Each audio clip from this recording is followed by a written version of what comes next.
Bom dia a todos, todas.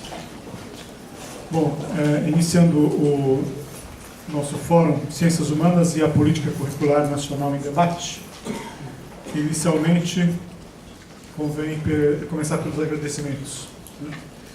Eu queria agradecer a professora Mônica Ribeiro da Silva, a única mulher aqui da mesa, que é professora da Universidade Federal do Paraná e coordenadora do Observatório do Ensino Médio. Depois ela pode explicar um pouco mais do que consiste o observatório, a página na internet. O professor Paulo Melo, que está ali na ponta direita, que é professor da Universidade Estadual de Ponta Grossa, membro coordenador do GT de Ensino de História da AMPU Nacional, e representa, portanto, a AMPU aqui nesse evento. Professora Mauri Moraes, que está aqui ao lado da Mônica, que é professor da Faculdade de Educação aqui da USP, e representa a Associação Brasileira de Ensino de Ciências Sociais, a ABECS. Professor Douglas Santos, professor da Universidade Federal de Grande Dourados, até recentemente na PUC, não é isso? Na PUC São Paulo. Onde eu estudei isso. Que está representando a Associação dos Geógrafos Brasileiros, a AGB. Quero agradecer também à AMPU São Paulo, na figura da professora Cícera Bittencourt, que é a atual presidente da AMPU, que ainda não chegou, mas vai chegar.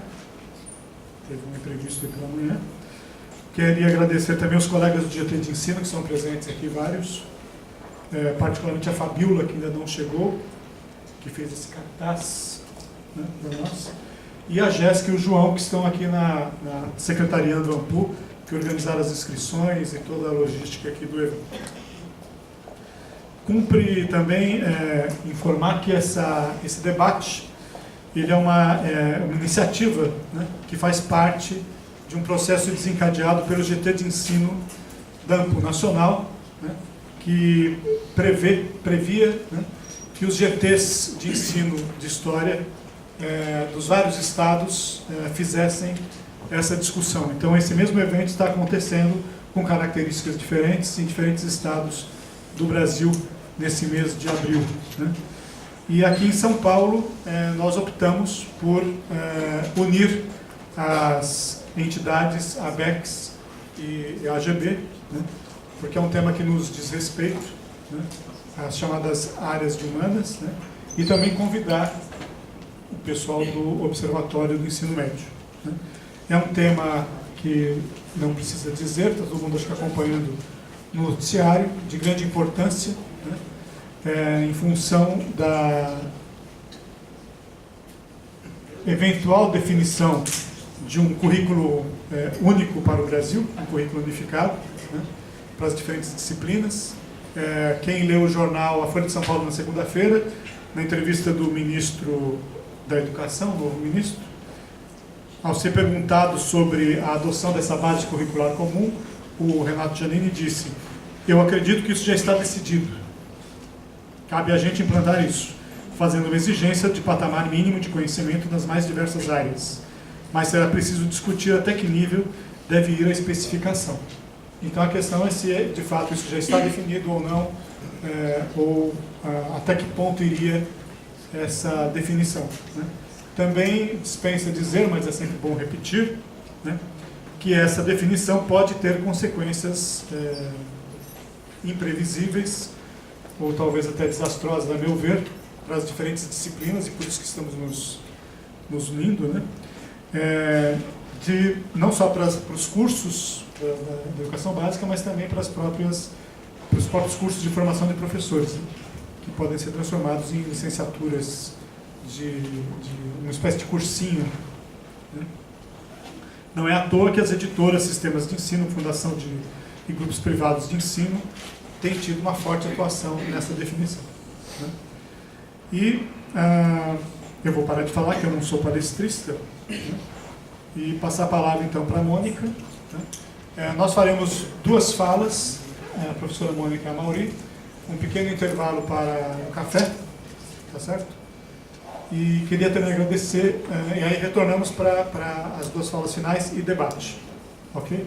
E queria agradecer, evidentemente, principalmente a todos que se dispuseram a vir nessa manhã de sábado, né?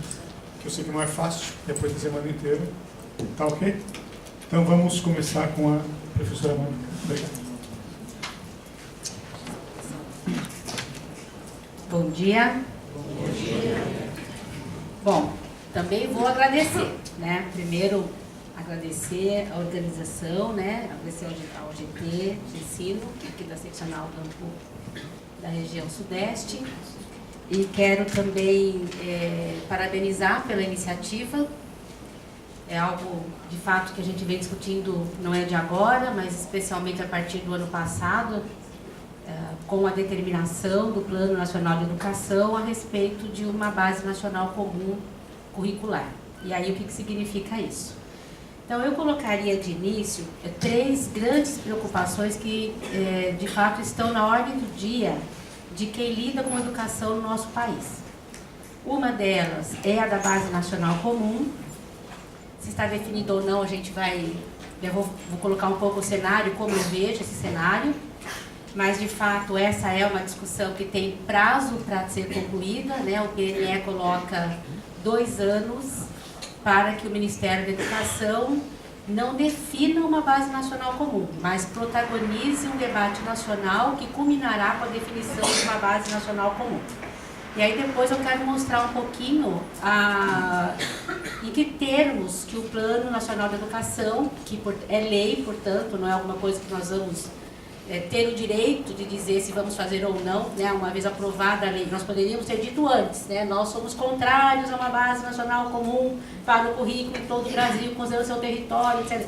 Mas alguns disseram, outros não, foram vozes que não foram plenamente ouvidas, e o resultado final é que na lei do Plano Nacional de Educação há uma determinação, especialmente na meta que fala do ensino fundamental, mas é retomada também naquela que fala do ensino médio de jeitos diferentes, mas entende a Base Nacional Comum com a definição de expectativas e objetivos de aprendizagem.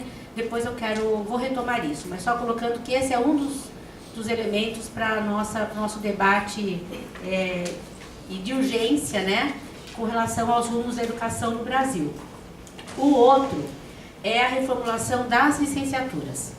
Também o Plano Nacional de Educação fala que haverá, e tem até 2016 para ser concluída, né, julho de 2016, uma reforma das licenciaturas da formação inicial de professores no país.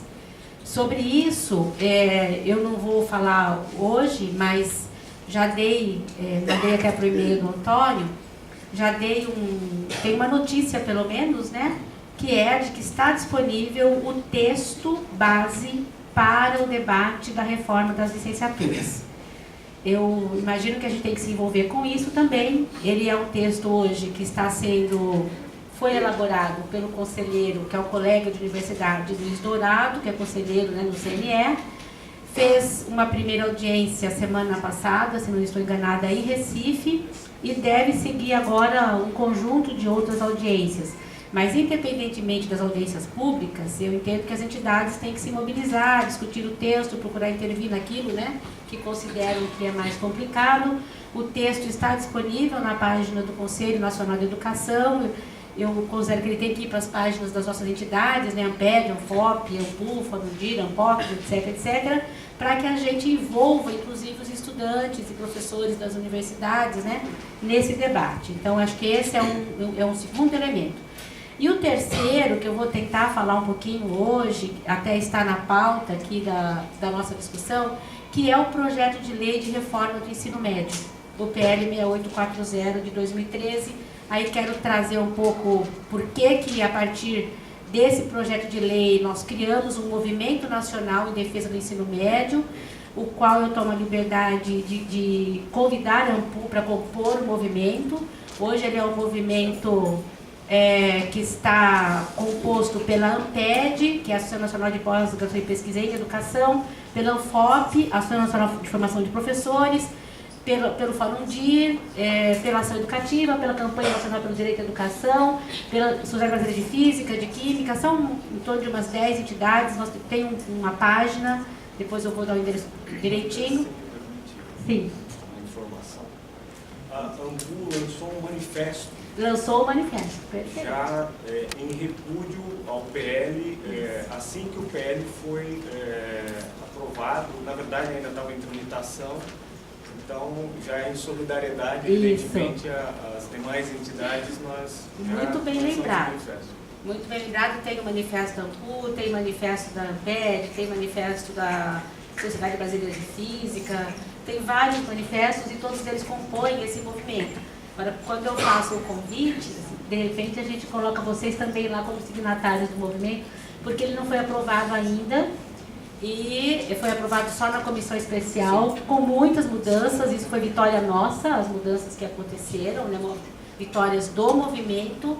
Só que ele está na Câmara dos Deputados, com esse cenário que nós estamos vendo, né, do que é a Câmara dos Deputados hoje. Portanto, aquilo que foi, de certo modo, uma vitória no final do ano passado, pode retroceder ao original. Então, a gente tem que estar bem atento, e quanto mais pessoas e entidades, né, fazendo parte de um movimento contrário, eu considero que é mais força para nós, né? E quando eu falo nós, eu estou falando de pessoas que defendem uma educação de qualidade para todos e todas, brasileiros e brasileiras, sobre certas bases, de preferência não bases mercadológicas e mercantis, mas bases que têm como princípio a formação humana, crítica e responsável dos indivíduos, e um pouco nessa direção, ok? Eu começo falando desse cartaz, né? Quando eu vi assim, eu vou compartilhar, né? É um quebra-cabeças. De fato, pensar a política educacional curricular hoje é um quebra-cabeças. São várias peças que a gente tem que montar, porque são vários os interlocutores. Por exemplo, se eu pegar a reforma do ensino médio, quem é que está disputando a reforma do ensino médio hoje? O setor público tem uma proposta, que durante muito tempo a proposta foi a de não ter proposta. Até que alguém resolve ter uma proposta e ela é ouvida pelos deputados e disso sai um projeto de lei. Agora, quem foi ouvido na reforma do ensino médio? Os representantes do empresariado nacional. Por exemplo, o Movimento Todos pela Educação, a Fundação Lehman, o Instituto Unibanco, esses foram ouvidos, até porque o setor público quase que silenciou. Então, é um quebra-cabeças, porque a gente tem que ir atrás das peças, para tentar minimamente ter uma visão de conjunto de por onde anda esse movimento de reformulação da educação básica no Brasil. Então, achei muito interessante, gostei, acho que a ideia é muito pertinente, porque ilustra muito bem aquilo que a gente vive hoje, que de fato não é um movimento apenas, né?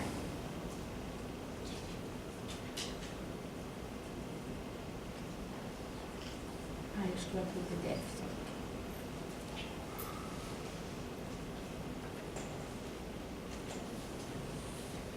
Eu não vou conseguir expor o que está aqui, por conta do tempo, mas algumas coisas depois a gente retoma no debate.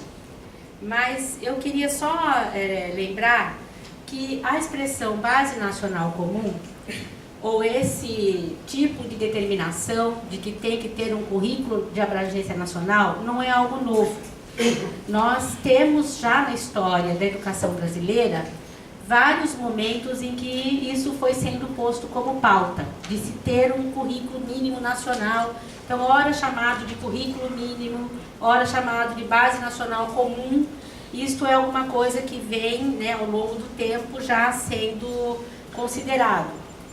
E nós temos, por exemplo, desde a primeira LDB, depois a reforma do regime militar, que fala em núcleo comum obrigatório em âmbito nacional. Então lá, né, já coloca nesses termos e usa a expressão um currículo mínimo nacional e uma parte diversificada que deveria atender às questões regionais, especialmente. Esse era o modelo da Lei 5692. E mais recentemente, nós temos, a partir da atual LDB, o artigo 26, que diz que os currículos de ensino fundamental e médio devem ter uma base nacional comum. E daí usa plenamente essa expressão e complementa que essa base nacional comum deveria ser complementada pela parte diversificada. A partir de 96, nós temos um movimento no âmbito do Conselho Nacional de Educação, que é de redigir o que seria essa Base Nacional Comum. E naquele momento, nós temos, por um lado, o CNE, estabelecendo as diretrizes curriculares nacionais. Por outro, o Executivo, o Ministério da Educação, propondo, escrevendo e enviando para os municípios e redes estaduais os parâmetros curriculares nacionais para o ensino fundamental, médio e os referenciais para a educação infantil. E nós temos um grande movimento de crítica à ideia de currículo nacional, ou de currículo único nacional. Os argumentos da crítica são de várias ordens, desde a consideração do que é o nosso país, né, essa configuração diferente, mas também profundamente desigual em termos sociais, econômicos, culturais, né, e educacionais. Então, naquele momento, ocorre um movimento de crítica, especialmente no campo das análises sobre políticas curriculares, tanto em defesa da autonomia dos estados e das escolas, conforme propunha a LDB, quanto na crítica propriamente dita ao que estavam sendo as diretrizes e os parâmetros e referenciais curriculares. Aqui, só para lembrar, essas diretrizes são as que falavam, por exemplo, para o ensino médio, num currículo organizado não mais com base nos conteúdos, nos conhecimentos, mas nas competências e habilidades que as escolas deveriam desenvolver nos estudantes. Isso acabou gerando uma celeuma, né, em torno, inclusive, do que significam competências e habilidades, o que é competência, o que é habilidade. Um pessoal aqui da USP teve muita responsabilidade em relação a isso, porque foram os responsáveis pela formação das bases em torno das quais se criou o Enem, né, o Exame Nacional do Ensino Médio, que falavam também em competências e habilidades, numa perspectiva diferente do que falavam os parâmetros. Então, no Enem, naquele momento, falava em competências e habilidades, se falava em questões da inteligência, era uma base piagetiana, né, competência como mobilização de conhecimentos. Os PCN falavam em competências referentes tendo como origem a discussão que se fazia no campo da sociologia do trabalho. Então, competências é o saber fazer. Então, virou, na verdade, no território nacional, um grande debate sobre o que é competência e o que é habilidade. E a minha tese foi sobre isso, de doutorado, e eu concluí que foi um grande problema, que, em primeiro lugar, um erro de tradução. Porque a gente começou a falar em competência e habilidades, quando o mundo inteiro falava só em competências, né? A gente começou a falar em competências e habilidades porque alguém traduziu ability por habilidades, né? Quando deveria traduzir ability por competência, que era o movimento que se fazia nos Estados Unidos, por exemplo, né? Mas essa é uma outra história, quem sabe eu tenho outra coisa para contar para vocês. Porém, se fez a crítica e, além da crítica, se chega a uma constatação depois desse movimento já, né, em pleno anos 2000, quando o que se verifica é que nas escolas, nas redes de ensino, houve uma apropriação desse discurso. Ninguém passou incólume ao discurso de competências e habilidades ou do aprender a aprender. De algum modo, os professores lá nas escolas acabaram ouvindo, sim, os 4 pilares da educação do futuro: aprender a ser, aprender a fazer, aprender a conviver, aprender a viver juntos. Traduzam como quiserem, mas todo mundo passou por essa discussão, especialmente porque os municípios se viram obrigados a implantar, se é possível isso, os parâmetros curriculares nacionais, porque o desempenho dos alunos no SAEB, por exemplo, assegurava mais recursos no município. Então, se vinculou mudança curricular com financiamento como forma de obrigar aquilo que não era obrigatório, porque os parâmetros nunca foram obrigatórios. Eles foram a sugestão do MEC para implantar as diretrizes, essas sim obrigatórias. Porém, as diretrizes, os textos das diretrizes, né, o parecer 1598 do ensino médio, por exemplo, é uma carta de intenções. Né? É uma carta de intenções, não diz o que ensinar e quando, em que momento, não é uma lista de conteúdos, felizmente, não é isso. Mas ele é uma carta de intenções, ainda que naquele contexto, intenções marcadas pelo discurso de mercado, né, com foco nas competências e tal. Mas o debate que eu considero que hoje a gente precisa privilegiar é o da pertinência ou não de abre aspas, currículo nacional.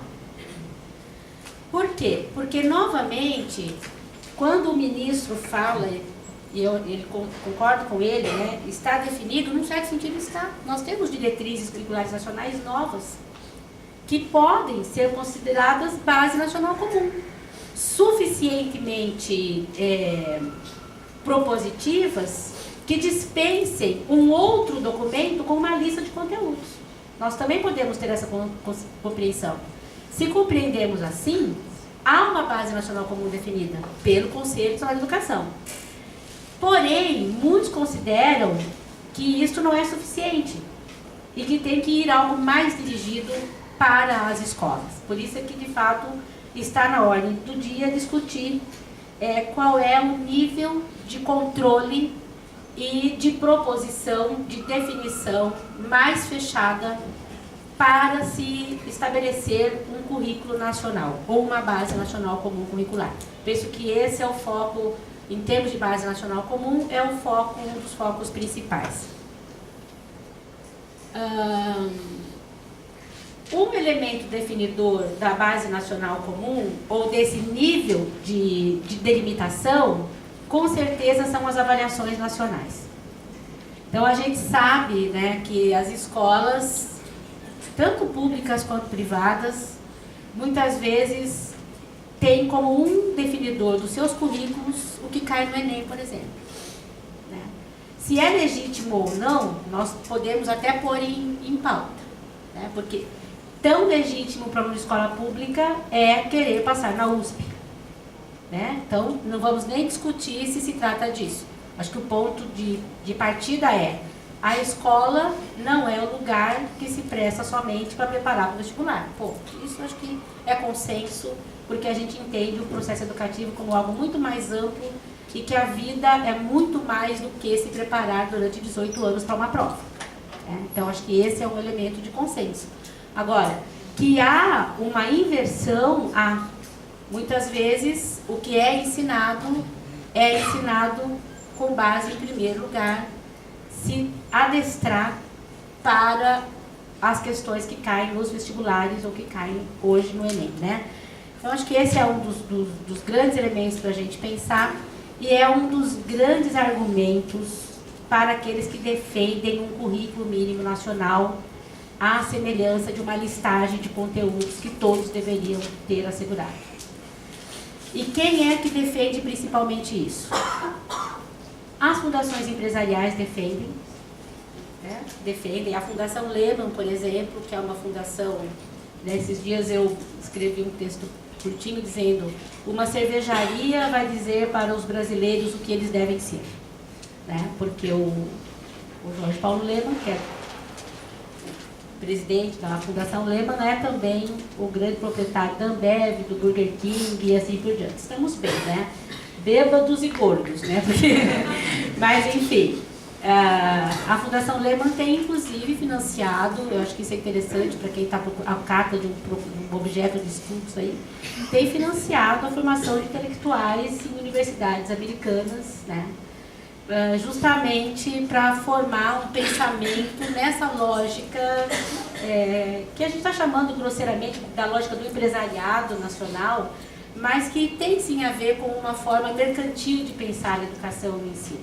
Mercantil em que sentido? Pelos próprios princípios, por exemplo, com base na competição, com base na eficiência, com base numa racionalidade que é instrumental, né? Com base numa lógica que acaba confinando o próprio conhecimento escolar numa ideia mais estreita de conteúdo e de memorização, pura e simplesmente, né? Então, há um conjunto de elementos que permitem a gente dizer que há uma direção posta por esse conjunto de entidades e principalmente das fundações privadas, no sentido de que elas ditem qual é o rumo a ser seguido.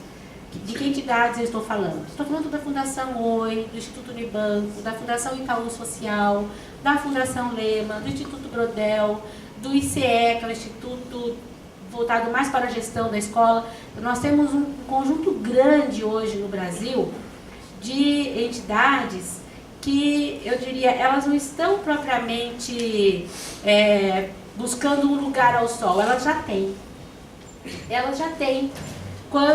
Vou dar um único exemplo, quando nós temos, por exemplo, um programa nacional financiado com recurso público, que é o Programa Ensino Médio Inovador, que busca induzir a um redesenho curricular do ensino médio com base nas atuais diretrizes nacionais. E, ao mesmo tempo, nós temos em vários estados uma associação entre o Programa Ensino Médio Inovador e o Programa Jovem de Futuro do Instituto Unibanco, em que o recurso público financia a realização de um projeto privado na escola pública, né? Então, assim, eles têm um lugar ao sol, né? Inclusive tem assento no Ministério da Educação, né? De vez em quando eu fico com a sensação de que o MEC, e eu tenho pessoas muito queridas que eu conheço que são dentro do MEC, mas não é nada pessoal que eu estou dizendo aqui, o MEC é um grande balcão de negócios, né? Ganha quem grita mais alto lá dentro, então é muito complicado, né? Agora, essas entidades, ao propor um projeto de formação, seja ele com financiamento público ou privado, eles estão disputando qual a educação básica para o país, não tenho dúvida disso, né? Por isso é que eu quis chamar a atenção de um lado nós temos as avaliações em larga escala e de outro lado, deixa eu pegar aqui,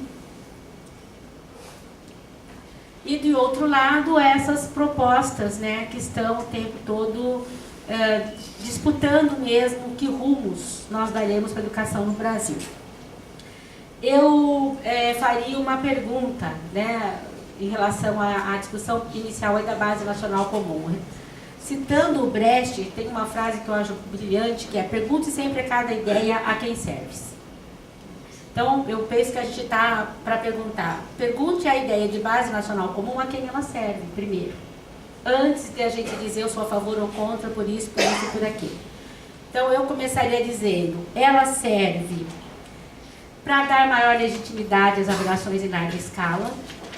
O calcanhar de Aquiles dos exames nacionais, SAEB, Prova Brasil, Provinha Brasil, Enem, é ainda, se nós não temos minimamente uma unidade nacional em termos do que ensinar, como é que você aplica uma prova única? Qual é a legitimidade dessa prova única se aquilo que foi ensinado, de fato, não tem uniformidade? Se tem que ter ou não, nós vamos discutir. Mas que essa é a pergunta que a gente faz em relação ao grau de legitimidade das avaliações nacionais, é isso. Sem contar a incerteza do que perguntar numa prova dessa. Certo? Né? Eu lembro, logo que começam no Brasil as avaliações em larga escala, a primeira prova, eu não lembro se foi do SAEB ou do Enem, caiu uma pergunta em que os meninos tinham que dizer algo a respeito do que estava no penal. 99,9% você sabe o que é um penal. Não sabem o que é um penal. O penal para nós é de código penal, no máximo. Né? Um penal, e eu só descobri isso depois que eu fui para o Paraná, porque eu também sou daqui. Um penal é um estojo, é um lugar de colocar lápis e caneta. Penas. Na origem de pena, onde eu coloco pena, isso é um penal. Só que é um penal para 0,5% dos brasileiros, os que moram em Curitiba, na região norte de Santa Catarina e em algumas cidades do interior do Paraná. Nem no estado, na região sul é consenso que aquilo é um penal. E como é que você coloca isso numa prova nacional para crianças de 11, 12 anos responder? O que elas fizeram? Não responderam. Agora, não responderam não é porque elas não sabiam o conteúdo da pergunta, é porque elas não sabiam que era um penal. Criança lê literalmente. Se eu não entendi a pergunta, eu não faço a resposta. Né? Literalmente foram penalizados. Foram penalizados, né? Com certeza foram penalizados. Eu nem lembro se foi anulado ou não a pergunta, mas foram penalizados. Com a riqueza linguística do nosso país, dá para imaginar a cada ano quantas questões como essas não estavam numa prova, né? Quantas questões relativas à própria composição da pergunta já não estavam marcando a ausência de legitimidade dessas provas. Depois de um certo tempo, o INEP começou a, antes de mandar a prova para o povo responder, fazer uma leitura compatibilizando a língua, né? Quer dizer, os caminhos sinuosos aí que vão se encontrando para ganhar legitimidade às referidas provas. Se se consegue alguma unanimidade, se é que é possível, em termos linguísticos, dá para a gente pensar que em termos de conteúdo, de fato, não é possível qualquer unidade uma vez que nós temos, sim, uma diferença muito grande de escola para escola nas várias regiões do país. Sejam diferenças de mesmo, a expressão diferença ela é perfeita, porque se tratam de diferenças culturais, de diferenças nos processos escolares, sejam pelas questões das desigualdades sociais, culturais, econômicas, etc., que marcam o território brasileiro historicamente e permanecem ainda. Bom, uma das questões é essa. Pergunte sempre a cada ideia a quem serve, eu responderia, serve para dar legitimidade e mais paz ao INEP para fazer as avaliações nacionais. Outra, serve ao propósito de mercadorização do ensino e racionalização da produção dos materiais didático-pedagógicos. Óbvio. Se eu tenho uma lista de conteúdos e muitos municípios gostam de comprar os pacotões das grandes indústrias, né, que vendem material, né, os que eles chamam, né, os modelos de ensino, né, como objetivo, etc, etc, você tem um ancoradouro aqui, porque cada material desse já seria feito com base nessa lista. Hoje, como ela não existe, o material é feito, às vezes, com base nas provas e, às vezes, com base na experiência própria, né, de cada grande grupo desse que comercializa material especialmente para os municípios. São mais de 5 mil municípios no país, então é um mercado imenso, né, que se fortalece. Que outros elementos nós teríamos ali? Eu gosto muito da ideia de currículo como um campo de disputa, como um território que é sempre contestado, né? Porque nós estamos disputando um projeto de formação dos indivíduos e um projeto de sociedade. Portanto, não se trata só de dizer em que dia da semana eu vou ensinar biologia ou história, é algo muito mais profundo do que isso. Não se trata de uma grade curricular, né? Quando se disputa, inclusive, em relação ao tempo, né? Quem é do campo da história e da geografia sabe disso, né? Olha o tempo que é destinado ao ensino de história e geografia na matriz curricular de 6º ao 9º ano e no ensino médio, né? É sempre um tempo muito menor, né? E aí a escola ainda escreve que quer formar um cidadão crítico, ensinando muito matemática e algum português e nada de história e geografia, sociologia e filosofia, né? Porque, inclusive, dizemos para os meninos que eles não precisam se preocupar muito com história e geografia, porque isso eles passam pelo conselho de classe, né? Então há uma disputa, uma hierarquia em relação aos saberes e aos grandes campos e áreas do conhecimento, sempre colocando num patamar de hierarquia superior as chamadas ciências duras ou aquelas que são base para as engenharias, etc, etc, porque isso está colado, evidentemente, com o grau hierárquico das profissões na sociedade e aquilo que é valorizado nessa lógica de mercado que também guia as profissões, também guia as escolhas profissionais, né? Então eu colocaria que esse é um outro campo que mostra para a gente que falar de base nacional comum é colocar em discussão um projeto de formação, é colocar em discussão um projeto de país, inclusive, não é uma coisa menor. Uma outra questão que eu colocaria para a gente pensar quando falamos em base nacional comum é o desconhecimento da base curricular em ação nas redes. Será que nós não temos uma base nacional comum? Já, não está escrita. Mas será que o currículo em ação nas escolas, nas redes municipais e estaduais, já não trariam para a gente a ideia de que as nossas escolas conseguem assegurar uma formação básica comum, de modo que todos possamos ser chamados de brasileiros e brasileiras? Pela própria história das disciplinas escolares, pela cultura escolar estabelecida, ainda que a gente tenha que rever essas hierarquias, esse currículo extremamente fragmentado, mas o que a gente tem hoje, certamente, é um desconhecimento do que é essa base curricular em ação nos municípios. Para vocês terem uma ideia, só no ensino médio, não é possível falar em ensino médio no Brasil, tem que falar no plural, ensinos médios. Por quê? Porque tem estado que não tem proposta para o ensino médio. A proposta é o que as escolas fazem, e os livros didáticos são grandes responsáveis, ou grandes irresponsáveis, né? A depender do livro, por demarcar essa base comum. Tem estado que tem proposta pedagógica própria. E aí tem estado que tem proposta pedagógica assentada ainda nas diretrizes de 98, que falam em competências, habilidades, etc. Tem proposta que está mais próxima das atuais diretrizes. Vou dar 2 exemplos extremos. O Espírito Santo, por exemplo, que tem uma proposta muito fechada ainda lá das competências para o mercado. E o ensino médio politécnico no Rio Grande do Sul, que tem uma direção absolutamente distinta e que, inclusive, eu considero um exemplo interessantíssimo para pensar o ensino médio, na medida em que não joga fora o conhecimento. Eu defendo que o centro do currículo é o conhecimento escolar, não é o saber fazer, né, isso e aquilo, aquele outro, essa festa que muitas vezes se propõe para a escola pode ser alegre, não sou for de escola triste, mas também não vejo que para ser alegre tem que jogar fora o conhecimento, né, porque é possível conciliar as duas coisas. E tem lá no Rio Grande do Sul uma proposta muito interessante, porque consegue reconfigurar as lógicas de organização dos saberes na escola, alternando o formato de disciplinas com o que eles chamam de seminários integrados, né? É bem interessante, quem não conhece, vale a pena conhecer. Então, nós temos extremos, na verdade, na configuração, especialmente do ensino médio. Mas eu só queria chamar atenção, nesse momento, para um desconhecimento. Nós não sabemos o que é essa base nacional em ação que está nas nossas escolas no país. O MEC fez um levantamento, mas já tem 11 anos mais ou menos. Tem no site, se alguém quiser, chama-se Currículo em Movimento. Foi um projeto do Ministério da Educação.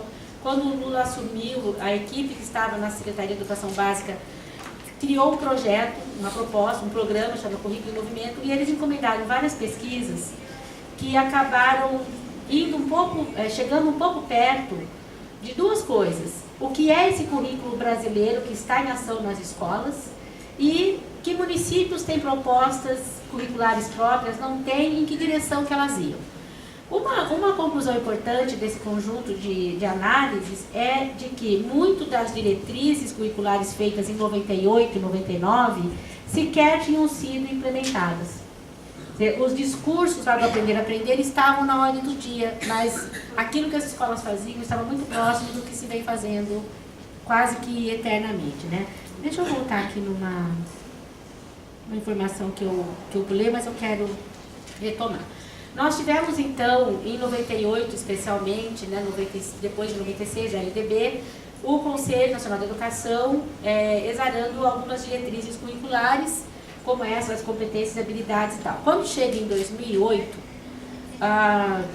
esse cenário de que aquelas diretrizes mal tinham sido implementadas e que havia uma intensa crítica com relação às suas bases, até porque elas foram muito importadas das experiências de outros países, né?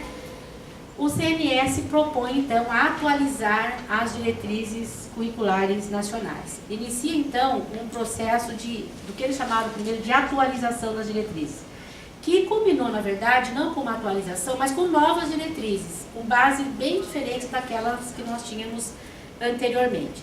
Uma característica interessante dessa chamada atualização foi a criação de uma diretriz única que não existia anteriormente, chamada Diretrizes Curriculares Nacionais Gerais para a Educação Básica. Por quê? Porque as diretrizes anteriores já tinham ido para cada etapa. Você tinha diretriz para a educação infantil, para o ensino fundamental e para o ensino médio, e para a EJA, para a educação profissional, para a educação do campo, etc. Mas não tinha um conjunto, né, um parecer, uma resolução, que dissessem o seguinte: educação básica é isso. Todo o nível educação básica é um nível único hoje no Brasil. Pelo menos do ponto de vista da lei. Do ponto de vista da prática, a gente ainda vê que não há uma sequência. Nós temos formatos curriculares de um tipo para a educação infantil, de outro tipo para os primeiros anos do fundamental, um outro tipo, agora fragmentado em disciplinas, aulas de 50 minutos, 11 disciplinas, etc., no ensino fundamental, e um outro ainda no ensino médio. Por exemplo, biologia, física e química, ela tem como matriz ciências no ensino fundamental. Certo? Ela é o desdobramento da disciplina ciências. Então, nós temos 4 modelos curriculares pensados em termos de organização dos saberes, do tempo e do espaço, distintos ao longo da educação básica. Então, pela primeira... nem lá, isso já está posto em 71 para o fundamental, certo? Quando em 71 nós tivemos 8 anos de ensino obrigatório, criando o primeiro grau, mesmo lá nós colocamos isso como obrigatório, mas continuamos grupo e ginásio. Então é algo que nós não vencemos ainda. Então eu considero muito acertado o que o Conselho Nacional de Educação fez ao criar essas diretrizes gerais para a educação básica. Então são novas diretrizes, quem não conhece, né, vale a pena ler a do ensino médio, por exemplo, que não fala mais em competências e habilidades, mas fala num eixo de integração curricular, que é o eixo cultura, ciência, tecnologia e trabalho, na pesquisa como princípio pedagógico. Então nós temos outras bases curriculares. O Antônio já sinalizou aqui, acabou meu tempo. Não, eu vou fechar. Então, só para chamar a atenção, eu considero, e é o meu ponto de vista, a gente pode discutir, que é suficiente termos diretrizes curriculares nacionais, as gerais e as específicas, como base nacional comum. Eu sou radicalmente contra a ir uma lista de conteúdos para cada escola, mês a mês, ano a ano, para dizer aos professores o que eles devem ensinar. Nesse sentido, eu concordo com o que está na LDB. Nós temos que ter uma base nacional comum, que assegure uma unidade nacional em termos de projeto de formação, porém, cada estado, cada escola, cada lugar, dialoga com a sua condição cultural, com a sua condição histórica, numa perspectiva em que a gente consiga articular o que é local com o que é global, com o que é presente e o que é passado, para que a gente, de fato, não transforme o ensino em alguma coisa que, felizmente, a chamada pedagogia tradicional não conseguiu, que é o mecanismo de padronização do pensamento humano, o mecanismo de conversão da escola em adestramento das pessoas e, recentemente, na conversão do sistema de ensino num grande mercado, tanto para legitimar as avaliações em larga escala, quanto para facilitar a vida para os empresários do ensino brasileiros. Eu considero esse o elemento chave. Eu vou falar muito, depois a gente volta na hora do debate, mas mais mesmo para chamar a atenção do projeto de lei de reforma do ensino médio, ok? Isso aqui eu vou correr, mas eu vou deixar depois, se vocês tiverem a lista, quiserem também, tá? Eu deixei o PDF para poder circular. Aqui tem vários, o que são as diretrizes, mas o que é um projeto de lei, tá? O PL 6840. Bom, foi formada uma comissão na Câmara dos Deputados e essa comissão tinha como quem presidia é o deputado Reginaldo Lopes, do PT de Minas Gerais, e o relator é o Wilson Filho, do PDT, não me lembro de qual estado, tá? Esse projeto de lei, ele reformularia tão somente o ensino médio, mas ele também reformula o currículo do ensino médio. Essa comissão fez um estudo com 20 e poucas audiências públicas, né? A Amped foi chamada em uma delas, eu fui pela Amped, até para inteirar um pouco do que estava acontecendo. Quando sai o relatório da comissão, junto sai um projeto de lei que reformularia a LDB, a Lei de Diretrizes Básicas da Educação, naquilo que é o ensino médio, conforme está na LDB. O que é que tem de complicado nesse projeto de lei? Primeiro, um retorno ao modelo de currículo da época do regime militar. Quem tem a minha idade lembra disso, né? E quem não tem pode ler a história da educação brasileira também para se informar, né? Ele fragmentava o currículo do ensino médio, para o segundo grau, em 3 ênfases. Ou a gente ia para humanidade, para ciências humanas, ou para biológicas, ou para exatas. E havia lá, né, os cursos profissionalizantes, mas não era exatamente uma opção como essas. Quem ia profissionalizante também fazia uma opção como essas de áreas, né? A crítica a isso é que ele destrói a possibilidade de a gente pensar em uma formação básica comum a todos os brasileiros. Quem é que diz que todos nós não precisamos conhecer também dos princípios da filosofia, mesmo que eu escolha fazer ciências exatas, né? Se eu vivo num mundo em que a discussão sobre os transgênicos, sobre as nanociências, as nanotecnologias, envolvem grandes dilemas da ética, né, no campo da ética, no campo das relações humanas, qual é o direito que eu tenho de não ter acesso a um desses conhecimentos? O ensino médio não está destinado a fazer uma direção profissional de escolha para o ensino superior. E a proposta desse projeto de lei retomava isso, além do que colocava a obrigatoriedade do tempo integral para todos os jovens de 15 a 17 anos, né? Eu penso que a gente não precisa perguntar a um especialista, não, no Observatório do Ensino Médio tenho estudado juventude e ensino médio, nem precisa montar um grupo de pesquisa para saber que os jovens não querem ficar na escola 8 horas por dia. né? Tem muito mais coisas para fazer na vida, além de ficar na escola, a depender da escola, né? Ele propunha também que a escolha que esses meninos fizessem em termos das ênfases ou opções formativas já dirigiria para a escolha no ensino superior. Com isso, eles retomam a reforma Capanema, lá, né, nas leis orgânicas do ensino, que já diziam isso, né? Quando o menino escolhesse a formação técnica profissional, só faria o ensino superior naquela mesma área. Então, um conjunto de proposições que acabou gerando um movimento nacional contrário a esse projeto de lei. No final do ano, a partir de 2 audiências com o ministro Paim, esse movimento teve contato com o deputado e nós conseguimos, junto na negociação, propor um substitutivo de lei, em que a gente acaba com as ênfases, acaba com a obrigatoriedade de tempo integral. Ele indicava uma outra coisa que eu considero absolutamente absurda, mas há quem concorde com ela: a formação de professores por área, não mais por disciplinas. Eu considero absurdo, porque eu defendo uma formação de professores em que todos os professores tenham uma formação humanística básica, independentemente de ser matemática, história da habilitação, mas uma sólida formação teórica, sociológica e histórica sobre o que é educação. E a partir desta formação, a gente pode pensar no ensino de história, de física, de química, de biologia, etc. Quando você fala formação por área, você elimina qualquer possibilidade de uma base epistemológica comum. E isso está em discussão hoje na reforma das licenciaturas, né? Bom, esses são o que eu queria trazer para início de conversa. Desculpe se eu falei rápido, mas eu queria dar o recado, né? E no debate a gente pode acrescentar algumas coisas, tá bom? Muito obrigada.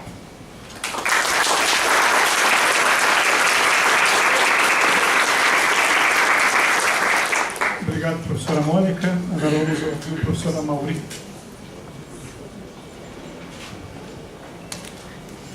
Bom dia. Primeiramente, queria agradecer à AMPU, ao GT Ensino de História e particularmente ao Antônio por ter me convidado para participar desse debate. Eu, de algum modo, estou representando a ABEX, a Associação Brasileira de Ensino e Ciências Sociais, mas também tenho ideias próprias, né? Então, algumas coisas a gente vai ter de diferente aqui nas posições. A discussão sobre currículo, eu tomo como ponto de partida a ideia de que como diria, um arbitrário social. Nessa medida, o currículo não é alguma coisa que eu entenderia como sendo algo científico ou algo técnico. Ele é eminentemente algo político, ou seja, ele decorre, vamos dizer assim, da ação política e não necessariamente de procurar meia dúzia de professores de didática ou de estudo sobre currículo e que isso daria conta.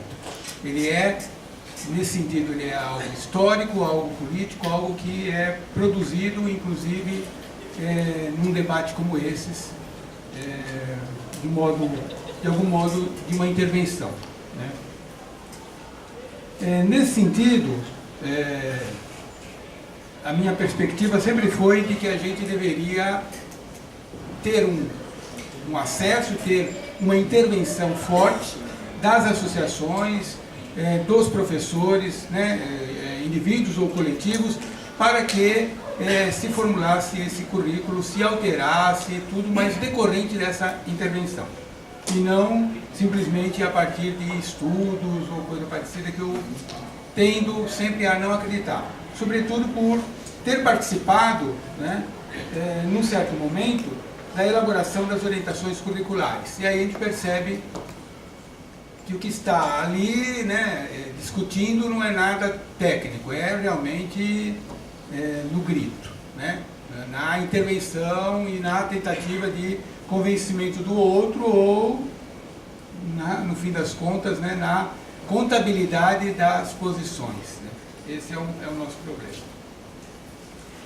Mas é claro que de vez em quando surgem aí algumas pretensões, né, de que a possibilidade de que o currículo fosse algo com uma certa versão técnica, digamos assim, né, ou científica mesmo, né.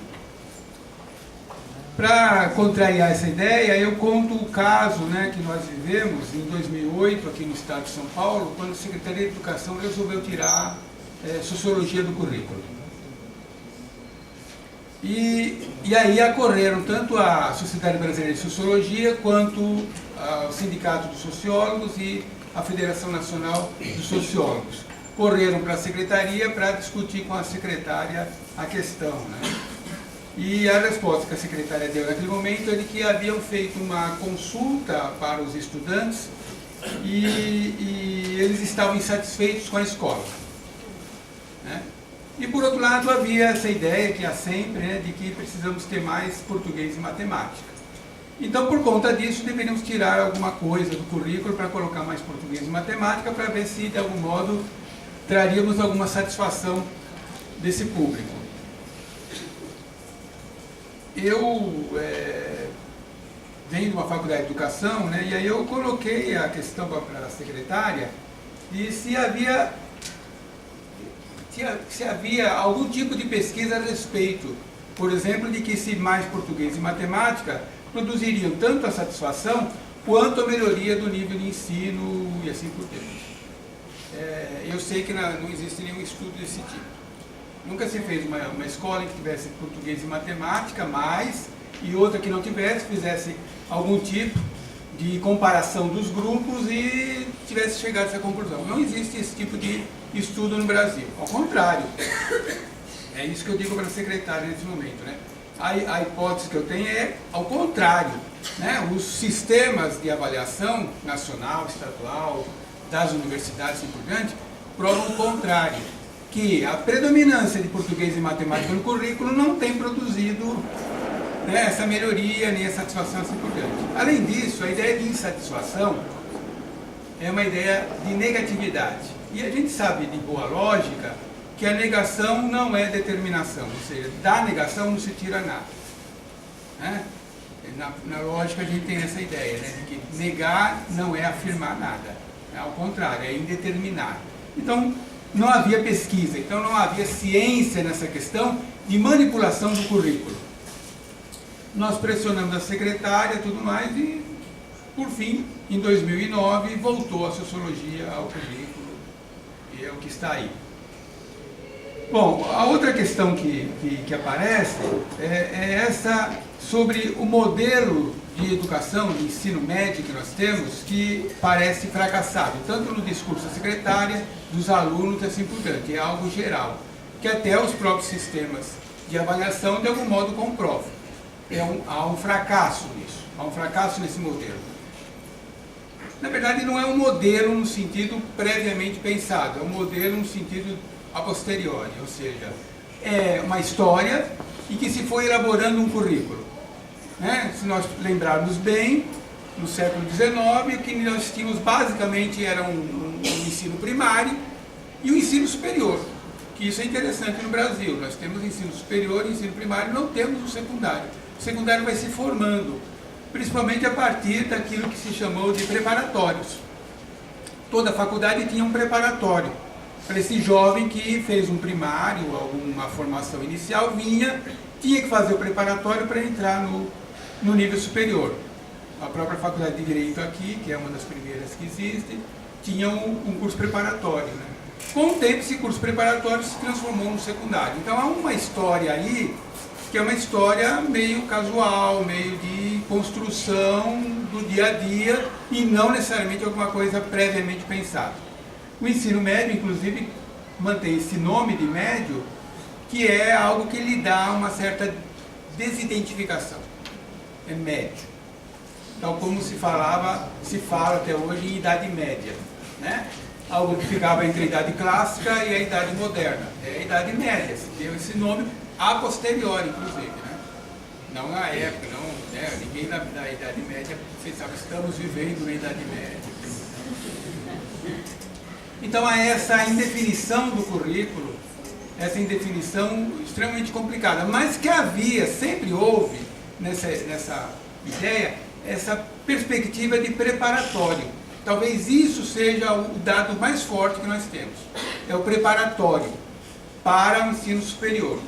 E isso não se perde em nenhuma das legislações, nem da primeira LDB, nem da reforma dos militares, e nem das 9394 e 96, da atual LDB. Nenhuma delas, inclusive se vocês forem ler, assim, os objetivos nacionais são praticamente os mesmos, né? Desenvolvimento das potencialidades do indivíduo, que é alguma coisa bastante discutível também, porque não se desenvolve todas as potencialidades, se desenvolve seletivamente, mas está lá, sim, desenvolvimento das potencialidades. É preparação para a cidadania, e é preparação para o trabalho, e é prosseguimento nos estudos. Esses são os princípios gerais da educação. Então aí estão, de algum modo, definidos o que a gente pensa de ensino médio, né? Porque o ensino fundamental, hoje chamado Fundamental 1 e 2, o ensino primário e ginasial antigo, eles têm mais uma concepção de preparação, de formação. E o ensino médio é que ficou com essa ideia mais de preparação para o ensino superior. Mas juntamente com essa ideia de preparação para o ensino superior, que não era para todo mundo, e não é para todo mundo pelo que parece, sempre teve também presente a ideia de profissionalização, que é um debate constante, inclusive da ideia de dar utilidade para essa formação. Então há também uma expectativa de utilidade, que não é simplesmente preparatório para o ensino superior. E essa utilidade muitas vezes acaba acontecendo com a ideia de um preparatório técnico. Então sempre esteve constante esse conflito. Inclusive a ideia de que precisamos dar um ensino útil, que casou-se muito bem com a crítica à escola novista em relação à escola tradicional. E que a escola tradicional era libresca, era enciclopédica e era absolutamente alienada. Por conta disso, a escola nova propunha uma escola mais ativa, tudo mais. E dentro dessa ideia surgia também a ideia de uma profissionalização, de algum modo. Não diretamente ligado ao Dewey, mas ligado a uma certa concepção americana do Bock e outros. Por outro lado, também a ideia de que quem, na medida que vai expandindo esse ensino médio, a necessidade de torná-lo útil para aquele jovem que termina o ensino médio e vai ter que trabalhar, né? Não vai continuar os estudos. Essa também é um outro problema. Mas sempre teve um certo conflito, porque justamente havia um debate aí. Dar profissionalização para os filhos dos pobres é mantê-los na condição de pobres. É necessário trazer também algum tipo de ascensão. E a ideia, então, voltava para a ideia de uma escola propedêutica, preparatória. Então esse é o conflito que eu acho que nós temos até hoje, né? Inclusive naquele famoso discurso, naquela entrevista da presidente, no jornal lá, em que ela critica a quantidade de matérias do currículo, ela tem em mente a alternativa, e a alternativa dela é o tal do Pronatec, né? Que é um ensino profissionalizante. Então, se a escola não atrai o jovem, é porque ela é inútil, porque ela é vazia, assim por diante, então vamos oferecer profissionalização. E essa oferta de profissionalização certamente tem essa dimensão, né, que já estava presente na reforma dos militares, de fim, de ensino médio como sendo o fim também, não só prosseguimento de estudo, mas para muitos, para a maioria, como sendo o fim. Eu acho que esse debate é um debate extremamente complexo, né? Como vai dizer o atual ministro da Educação, né? Ele não é só complicado, ele é complexo mesmo. E que acaba produzindo algum tipo de situação, eu acho, meio que sem saída. Nós não temos critérios objetivos, científicos, técnicos, e dada a multiplicidade de expectativas, também não temos critérios políticos claros que nos orientem para dizer o que deve ser o ensino médio. Mas surge aí, claro, mais uma vez uma circunstância concreta, né, um elemento empírico, uma comissão proposta eminentemente para isso, exatamente para isso, para rever o ensino médio, e aí propõe uma mudança do ensino médio, retomando coisas que são lá das diretrizes curriculares da professora Guiomar, que é as áreas, apenas acrescentando, porque na época houve um certo conflito, né? Mas acabou ficando matemática e ciência juntas, né? Porque havia uma ideia possível de que matemática poderia ir para a área de linguagem, porque matemática é uma linguagem, no fim das contas, mas matemática não era a linguagem tal como as línguas naturais, digamos assim, né? Era uma linguagem especial. E agora surge também, importante, por força das várias sociedades de matemática, porque enquanto nós temos uma sociedade brasileira de sociologia, nós temos, sei lá, 3 ou 4 sociedades de matemática, uma de ensino matemática, uma de educação matemática, uma de etnomatemática, e assim por diante, como biologia também tem, né? Várias sociedades. Por conta da pressão dessas sociedades de matemática, matemática ficou fora, virou uma área.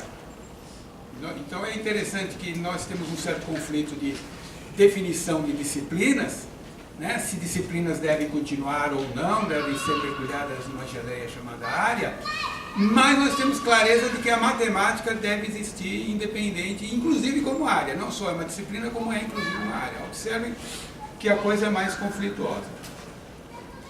Na proposta dessas 4 áreas, surge também uma certa visão, muito en passant no projeto, de revisão das licenciaturas, porque se tivermos áreas, teremos de ter uma revisão das licenciaturas. Ocorre que as licenciaturas, até hoje no Brasil, também por efeito histórico, né, sem modo dizer a história é o que é, não há o que fazer, mas por efeito histórico, as licenciaturas surgiram por acaso. Quando surge em 1939 a lei que define um 4º ano de didática, né, junto com o bacharelado, já existiam certos projetos ou certos modelos, né, que acabaram ficando de licenciatura. E o primeiro, talvez, seja aqui da Universidade de São Paulo. Aqui, então, apenas algo bastante também anedótico, mas interessante, é que em 1934 surge a Universidade de São Paulo, em 34 para 35 há o vestibular, e quando Fernando Azevedo e os outros que estão organizando a Faculdade de Filosofia, que era a célula central da universidade, percebe que não tem aluno suficiente. Era uma universidade para elite, mas a elite era muito pequena já naquela época, né? E não tinha, então, alunos suficientes para formarem os primeiros cursos. Então, Fernando Azevedo sai nos institutos de educação e nos colégios de São Paulo, os colégios públicos, para chamar os professores, convidando-os para vir fazer o curso e receberem o seu salário como comissionados. Eles saem das salas de aula e vêm fazer o curso. E aí o Fernando Azevedo propõe que o professor Porgus Bastide se torne um professor de metodologia de ensino. Era uma metodologia de ensino secundário geral para esses professores. Assim surge, de algum modo, uma certa orientação, um certo desvio, uma certa orientação para a licenciatura. Porque originalmente a Faculdade de Filosofia era uma faculdade para formação e altos estudos desinteressados. Não era para formar, vamos dizer, profissionais tal como professores. Isso era uma proposta que havia na proposta original da criação das universidades brasileiras do Francisco Campos, que era a criação de um núcleo básico que era a Faculdade de Educação, Ciências e Letras. Mas quando se cria a Universidade de São Paulo, se cria uma faculdade de Filosofia, Ciências e Letras, tirando a ideia de profissionalização de imediato, sobretudo formação do professor. Mas, por um acaso, por uma situação aí de contingência, esses professores vêm trabalhar, vêm estudar na universidade, e aí surge uma formação de professores. Depois, em 1939, com a lei da criação do curso de Pedagogia e da Faculdade Nacional de Filosofia, cria-se também um 4º ano de didática, e assim surge a licenciatura. Este é o modelo que temos. Se nós pegarmos, inclusive, as faculdades que têm curso só de licenciatura, elas têm um modelo que é essencialmente um curso de bacharelado, com aquilo que um colega disse uma vez, com um puxadinho de licenciatura nos fundos. É o 3+1 original, que aqui na Universidade de São Paulo é, pelas minhas contas, 6+1. Tá? Porque temos 6 disciplinas de pedagogia, de educação, para cerca de, se eu não me engano, 30 a 40 disciplinas, mais ou menos, acho que quase isso, 40 disciplinas, 30 a 40 disciplinas de bacharelado. Então, se vocês fizerem as contas, vão ver que não é 3+1, mas sim 6+1. Né? Para cada uma disciplina da licenciatura, nós temos 6 ou 7 de bacharelado. Esse é o problema. Tivemos aqui uma tentativa de reforma do curso, criação do chamado Programa de Formação de Professores da USP, que, como dizia o príncipe de Salinas, mudam-se algumas coisas para permanecer tudo do mesmo jeito. E é isso que aconteceu.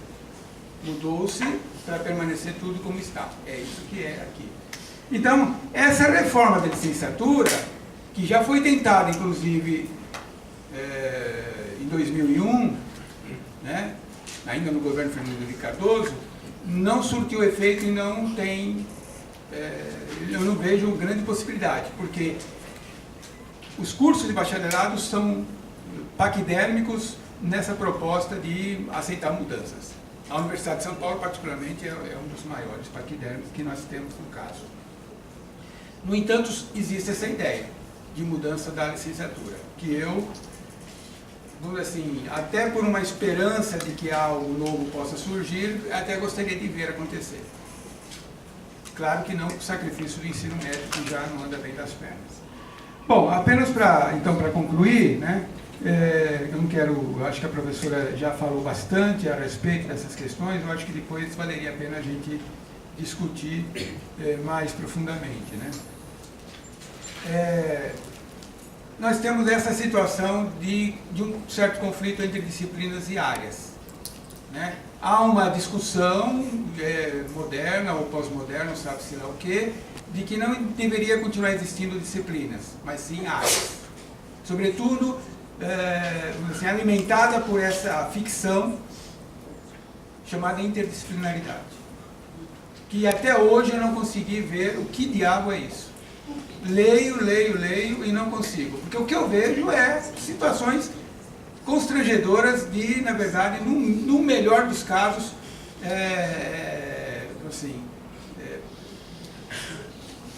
pluralidade de disciplinas, né? Ou eu chamaria isso de multidisciplinaridade, mas não necessariamente interdisciplinaridade. O que eu entenderia brevemente por interdisciplinaridade é um professor de sociologia, por exemplo, que usa literatura como parte do seu curso. É o mesmo professor usando uma outra fonte de trabalho, né? Uma outra fonte de discussão de um mesmo fenômeno. Por exemplo, a própria escola e trabalhar, por exemplo, com o Ateneu. Traz o Ateneu para os alunos lerem e vamos discutir a escola do ponto de vista sociológico, coisa e tal. Esse é um passo, mas observe, é um professor. Agora você junta 3, 4 professores falando do mesmo assunto e diz que isso é interdisciplinaridade, olha, a minha inteligência não aguenta isso. É um desrespeito, né?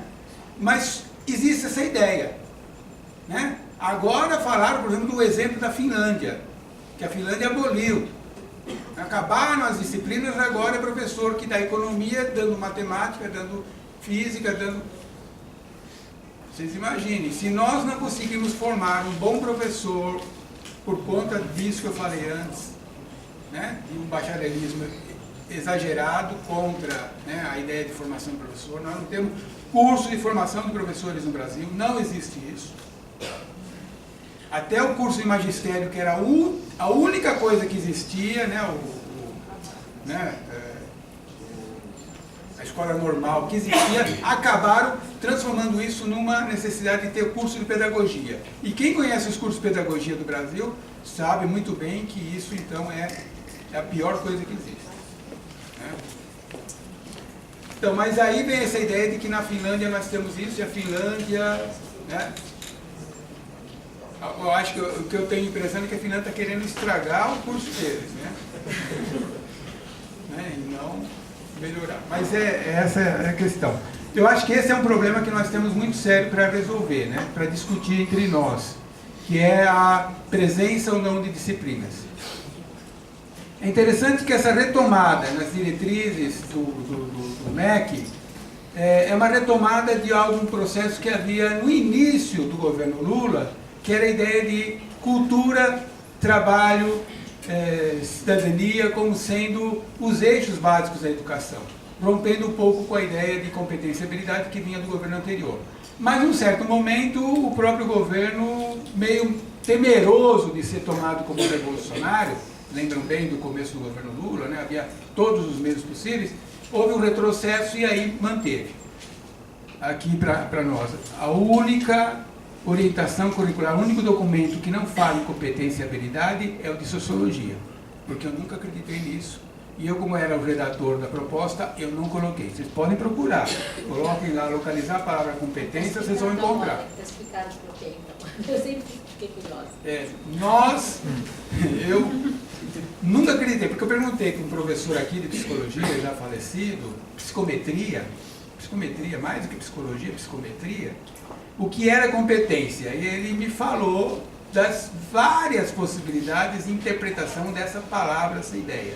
Né? Ele era professor de psicometria, e não essa psicologia meio geleia que existe. Ele era alguém que estudava o quê? Ele estudava os testes que ele trabalhava, testes de vocação, testes de profissionalização e assim por diante. Então ele entendia desse assunto e dizia que, olha, não havia mínimo acordo nessa ideia. Por fim, aqui dizer, retomando um pouco o Vieira, dizer que pregar para convertidos é fácil, né? Mas o Vieira, na verdade, ele fala assim: espero que o público não saia insatisfeito com a pregação, como vem insatisfeito com o pregador, né? Ele falando aí, porque é o sermão 60º, ele está falando do pregador, né? Mas aqui eu digo que é fácil. O problema é pregar para pagãos e hereges, né? E o maior problema ainda será que dessa pregação possa surgir um cisma profundo entre nós, convertidos, que já houve várias vezes tentativas de fazer com que houvesse esse conflito entre história, sociologia, filosofia e geografia. Esse é o meu maior medo.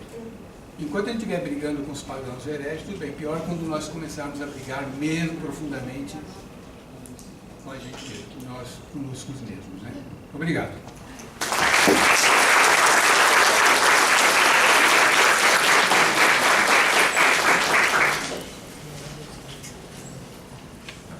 Obrigado, professora Mauri. Vou fazer uma inversão aqui, porque a nossa ideia inicial era fazermos 2 falas e o café, porém o café não chegou. Vai chegar na forma de um almoço. Então eu vou trocar o café pelo professor Douglas também.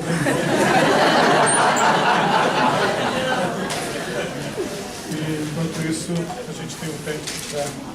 Pode ser, professor? Isso não é justo. Não é justo, mas... Por favor. Bom dia. Bom, pessoal, é o seguinte. É interessante a gente agradecer por fazer parte de um debate espinhoso desse tipo, né? É verdade. Acho que a gente tem alguma coisa de estranho entre nós aqui, mas a gente gosta mesmo dessas coisas espinhosas, dessas coisas que não tem muito... Que quando a gente termina de falar, todo mundo fica olhando e fala assim, mas será que não tem solução? Uma coisa bastante difícil. Acho que nós vivemos essa condição e mesmo que vocês fiquem olhando para mim, imaginando uma xícara de café, eu vou ter que fazer uma coisa. Já que eu tenho que falar, falo, não é? Assim, essa é a minha missão nesse momento. Bom, entrando diretamente no assunto, acho que uma questão aqui para nós, eu vou tentar me posicionar no sentido de dizer a vocês de que qual que é o meu ponto de partida, só para a gente aqui. Eu estou Em primeiro lugar, dizer que eu estou representando a AGB, mas como toda a tradição agebiana, né, de toda a tradição da entidade a que eu pertenço, eles não me falaram nada de como é que eu deveria falar sobre o assunto. Então, assim, não há nenhum... Né, eu falo como membro da AGB, mas não represento a entidade, porque a entidade não tem uma posição clara sobre isso. Na verdade, está utilizando esta discussão para ser um bom ponto de partida, talvez, para colocar a discussão no interior da entidade. Né? Estão gravando ali justamente para que isso ocorra. Então, vou colocar aqui um ponto de partida, que é a ideia de o que seria uma base comum, um currículo comum. Não é? E como um geógrafo já um pouco escolado, eu diria que a grande questão para nós, o ponto de partida, seria uma discussão escalar.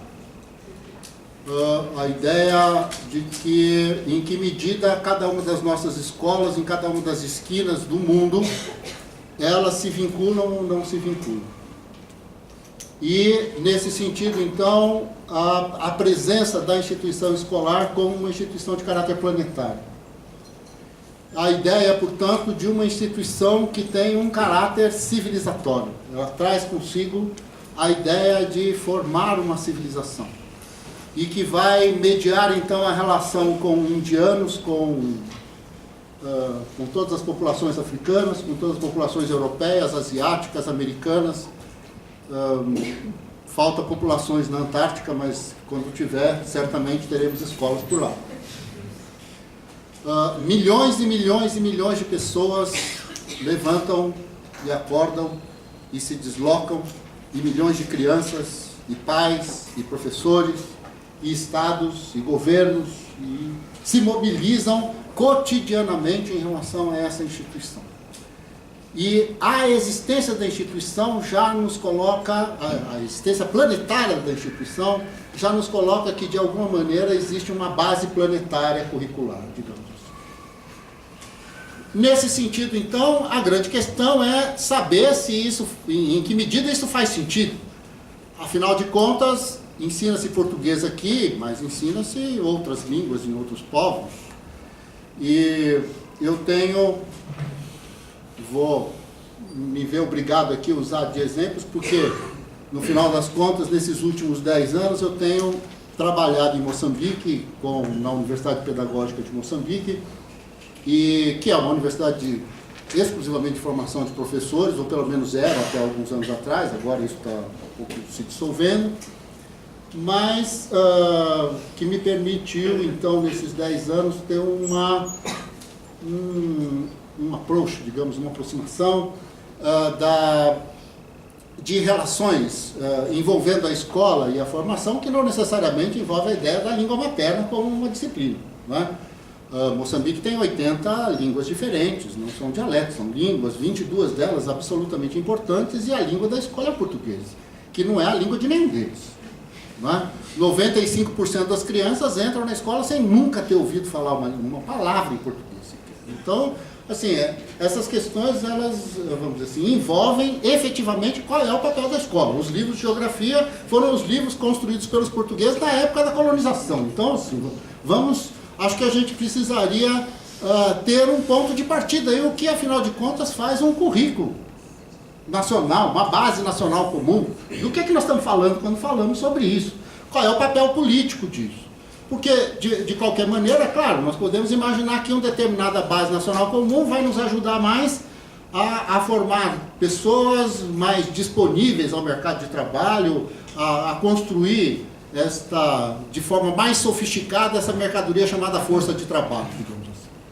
Mas sob um conjunto de outros aspectos, se o currículo vai para um lado, o currículo vai para o outro, ou qualquer coisa que o valha, quando nós falamos, no caso do Brasil, e isso é uma discussão fundamental, quando nós falamos no direito da criança de acesso à escola e da aprendizagem, nós estamos discutindo um direito inalienável. Nós estamos discutindo o fato de a criança não ter o direito de não ser alfabetizada. Isso significa que a criança, por obrigação, deve pertencer a uma sociedade de letrados e não uma sociedade da tradição oral. Isto em si mesmo já é uma base do sentido geral da escola. A escola faz parte de toda a estrutura do processo civilizatório da sociedade capitalista no formato em que ela existe hoje no mundo. E não só no Brasil. Não é? Muito bem. Então, nesse sentido, quando nós falamos das disciplinas, nós estamos falando das tradições lógicas, epistemológicas, efetivamente, que estão por trás de cada uma dessas disciplinas e que compõem o nosso imaginário sobre a sociedade ao qual nós pertencemos. Nós não estudamos geografia para saber a capital dos lugares, mesmo que a gente tenha de decorá-las, dependendo do nível de torturador que assume o professor, claro, não é? Assim, isso é outra coisa. Mas, de qualquer maneira, a ideia de que existe um país... Bom, esse é um exemplo que eu vivo falando, nem eu mais dou conta mais dele. Mas assim, de qualquer maneira, houve um exemplo aqui, um caso aqui na cidade de São Paulo, de que um professor, ele... eu não me lembro os detalhes dessa história, pode ser que eu vou falhar nos detalhes, efetivamente. Mas pegou um mapa mundi, tirou do mapa mundi a África e apresentou para os alunos do ensino médio e perguntou para os alunos o que é que tinha de estranho naquele mapa. E discute daqui, discute de lá, nenhum dos alunos descobriu que a África não estava lá. Nós não estamos falando de conteúdo, nós estamos falando de perspectiva, não é? Estamos falando de que por trás dessa ideia de que existe uma localização, de que existe a centralidade das relações topológicas para definir as relações qualitativas entre as sociedades, as pessoas, os lugares, isto está no fundamento da própria ideia de Estado Nacional na escala em que a gente pensa. Porque se a gente colocar para os nossos alunos um mapa do Brasil faltando o Acre, apesar de que 99% da população brasileira jamais ter ido ao Acre, vai sentir falta. Porque o desenho é a relação simbólica com a noção de pertencimento. Muito mais do que pertencer de fato ou saber quem são os acrianos, o que fazem ou o que deixam de fazer. Nesse sentido, portanto, a escola muda a escala das relações. Ela tira o indivíduo da sua relação familiar, da sua relação clânica, grupal, tribal, e coloca o indivíduo na sua relação planetária. Por isso, essa relação entre a língua materna e as matemáticas. Porque, na verdade, a matemática é a linguagem que me permite falar com o mundo, sob os mais diversos aspectos. Que nos permite ligar um computador aqui e ele está conectado com o Japão, do outro lado. Mesmo que o japonês não fale português e nós não falemos japonês. Independentemente disso, portanto, a grande questão que está colocada para nós é qual é o papel de uma base nacional comum. O que é que se quer? E eu concordo com a professora quando diz assim, existe uma base nacional comum, porque existe uma política da presença da escola em todo o território nacional. A própria presença da escola já é em si mesmo um dado de unificação desta relação entre o papel da escola e as relações com as sociedades tribais, com as sociedades indígenas, a relação com as sociedades agrárias, né, o papel desta relação, e a relação com as sociedades urbanizadas, com os brasileiros urbanizados, ou coisa que o vale. Então, nesse sentido, a diferencialidade não é superável. Porque mesmo que eu coloque o mesmo tema, na mesma semana, em todo o território nacional, a diferencialidade entre os professores fará com que isso seja abordado de forma diferente. Então, em que medida é possível a unidade e em que medida, na verdade, a contradição que está colocada na busca da unidade é que faz com que esse processo todo se transforme num grande embate político, digamos assim. Bom, vamos nos concentrar então no ensino médio, né? Acho que já foi dito aqui, o nosso ponto de partida é justamente essa coisa chamada ensino médio. Foi para isso que nós somos chamados aqui. Bom, se a questão é essa, a nossa primeira pergunta que já foi feita é o médio é médio de quem, e para onde? Da mesma maneira que a ideia de primeiro, segundo e terceiro grau envolvia esta ideia de graduação onde você só pertenceria à elite quando terminasse o terceiro grau, você pertenceria às tropas de elite, digamos assim, do país. Nesse momento, médio e segundo grau quer dizer basicamente a mesma coisa, isto é, não se considera a ideia de que o ensino médio possui uma terminalidade própria. Quando uma parcela considerável dos estudantes que chegam ao ensino médio tem no ensino médio o fim do seu ciclo escolar. Então, essa é uma questão, digamos, já o nome ensino médio é uma coisa que, a princípio, incomoda, porque ele não identifica, né? Ele estabelece uma relação de não terminalidade, já que eu estou só no meio de alguma coisa, não é? Bom, o outro lado é que no ensino médio algumas coisas, vamos dizer assim, elas foram, se tentou superar algumas dificuldades em todo esse processo no Brasil, mas não só aqui. Dentre eles, acho que um que eu me lembrei aqui, que foi citado aqui, é essa coisa do ensino de ciências. É interessante a gente notar que o ensino de ciências no ensino médio é física, química e biologia. Mas isso não seria nenhum problema se a gente não levasse em consideração o fato de que a gente considera isso a coisa mais normal do planeta. E, portanto, a gente considera que história, geografia, outras coisas, ou a língua portuguesa, etc. e tal, não tem ciência nenhuma nisso. A princípio, a noção de ciência está relacionada ao preconceito iluminista do que é ciência, do que é científico, do que não é. Nesse sentido, então, vamos dizer assim, nos montamos em cima disso, né? Alguns, esse delírio todo dentro das chamadas ciências humanas, chegou às ciências humanas, obviamente, né? Não foram poucos os geógrafos, e não são poucos até hoje, os geógrafos, historiadores, sociólogos, etc. e tal, que ficam se questionando se o que eles fazem é ciência. Bom, então, quase que um processo terapêutico. Bastante difícil. O outro lado da história é que a ideia do currículo envolve um problema que já foi colocado também, que, assim, sob muitos aspectos, a ideia da distribuição das disciplinas está diretamente relacionada, ou muitas vezes relacionada, a uma luta de caráter corporativo. Se desaparecerem as aulas de geografia, nós que já temos uma certa dificuldade de emprego, né? Vamos fazer o quê? Nós estamos perdidos, né? O sociólogo, então, nem se fale, a carga horária é menor, né? E assim por diante. Então, tem um debate aí de caráter corporativo, que é extremamente importante, mas, efetivamente, não atinge o plano da discussão do significado de currículo. Porque quando nós falamos genericamente que o currículo é um projeto de sociedade, como já foi dito aqui, a ideia é que este projeto de sociedade significa o que exatamente, né? Quer dizer, na verdade, nenhum currículo realiza uma sociedade.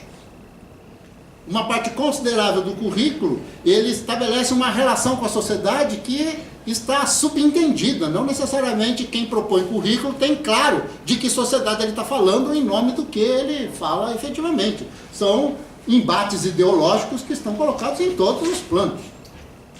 De um lado, os professores, de outro lado, os legisladores, de outro lado, os burocratas, de outro lado, os alunos, as famílias, e assim por diante. Então, o que nós talvez possamos aprofundar dentro dessa discussão é que o debate sobre o currículo envolve um debate sobre a escola e sobre se essa escola nos serve ou não nos serve. Essa coisa com Moçambique tem me trazido uma série de problemas de todos os tipos. Acho que o principal deles é ficar imaginando como que naquela sociedade acaba se misturando o papel das tribos e o papel da escola. Eu tive um orientando de pós-graduação. Na verdade, ele foi meu aluno nos créditos do mestrado e depois eu fui parte da banca, né? Que uma pessoa maravilhosa chamava Kanda. Ele faleceu há uns 2 anos atrás. E Kanda foi um guerrilheiro, era um chefe tribal que virou um guerrilheiro da Frelimo. Não é?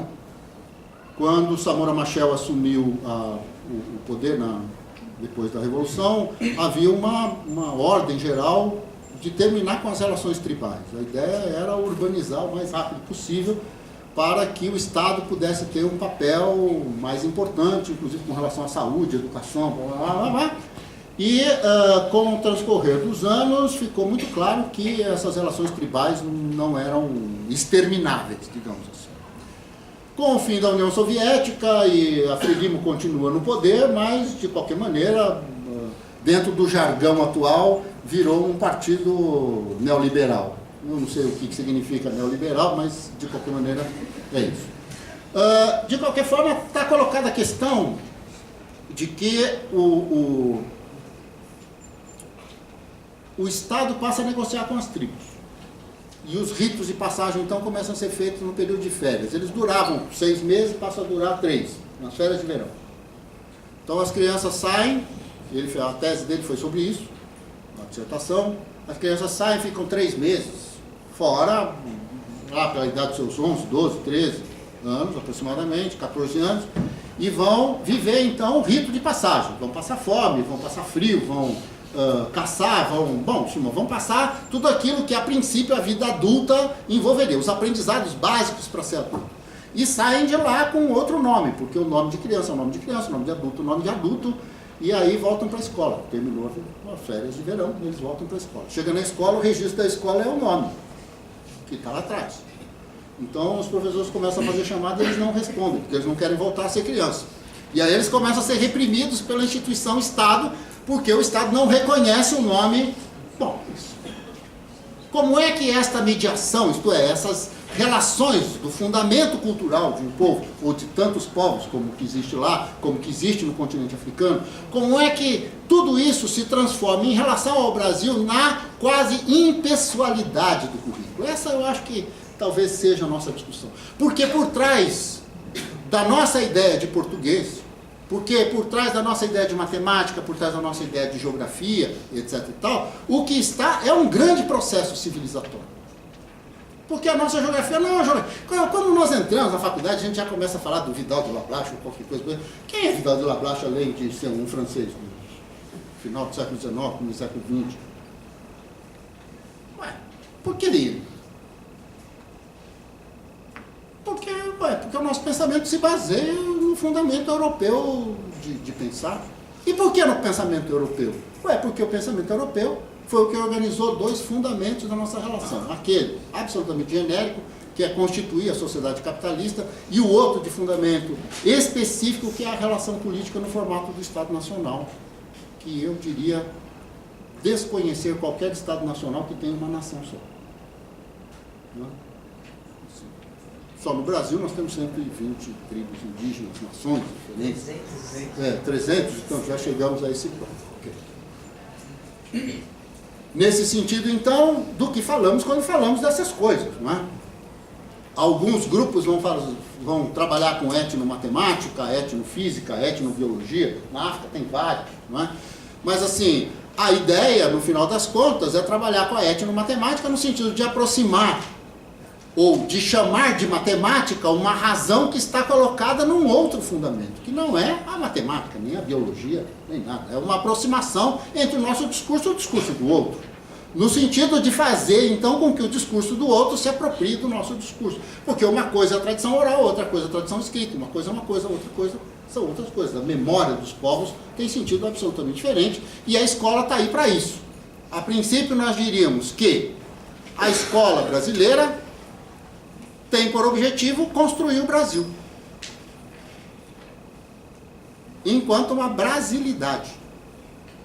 Mas mais do que isso, construir o Brasil é dar legitimidade, relação, identidade, pertencimento à existência de uma forma jurídico-política da sociedade planetária, que é a sociedade capitalista. Isso somos nós. Nós somos os bruxos da sociedade contemporânea. E vamos lá olhar para os alunos, como professor de geografia, e falar, ó, sei lá, o mundo é redondo. Você não cai, eu não sei exatamente porquê, mas ele é redondo. Okay? Então, nesse sentido, acho que nós precisaríamos, então, discutir a questão da base nacional comum no Brasil, pensando no que é que está por trás dessa discussão. Então. O que é que... Não vou fazer aqui uma leitura que eu acho que mais ou menos bate, eu espero que bata, né? Porque, assim, vou tentar não repetir, mas acho que os fundamentos são basicamente os mesmos. Acho que, assim... primeiro, a ideia de que essa base nacional comum já existe. A existência da escola é o fundamento disso. O segundo é que há uma grande discussão, principalmente a partir do escola-novismo, dentro do Brasil, do papel dos conteúdos. Chegamos a um ponto, então, de ficar discutindo que os nossos alunos, lá pelo 7º, 8º ano, série, sei lá, cada vez é um nome esse negócio, mas de qualquer maneira vocês sabem do que eu estou falando, chegam lá pelo ensino médio e muitos não sabem escrever os próprios nomes, são analfabetos nesse sentido, são analfabetos funcionais, a maioria das vezes. E estamos então envolvidos com o quê? Com a ideia de uma escola onde o professor deixou de ser um ensinador, ele já não é mais um educador, ele está lá como um mediador, digamos assim. Tudo isso foi construindo uma relação e um distanciamento da noção do conteúdo, isto é, se perdeu a ideia de que por trás de cada conteúdo existe um fundamento epistemológico. E ensinar os conteúdos é ensinar às novas gerações os fundamentos do pertencimento daquela geração à sociedade em que ela está inserida. E isso envolve desde Platão, Aristóteles, etc. e tal, até os dias de hoje.